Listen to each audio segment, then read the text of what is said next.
Welcome to Let Me Fix This. Enjoy the video. In this video, I will explain how to make a bell. First, you'll design your bell, considering its desired tone and size. Next, create a precise two-part mold, often from specialized sand, ensuring it perfectly captures your design. This mold will include a core to form the bell's hollow interior, along with channels for pouring the molten metal and allowing gases to escape safely during the casting process. Precision here is key for a successful outcome. Now, let's prepare our metal.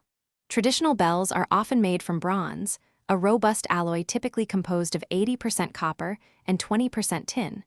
You'll melt this alloy in a specialized crucible, heating it to temperatures well over 1000 degrees Celsius. Maintaining the correct temperature is crucial for achieving the perfect fluidity, ensuring the metal flows smoothly into every part of your mold. Skim off any impurities before pouring.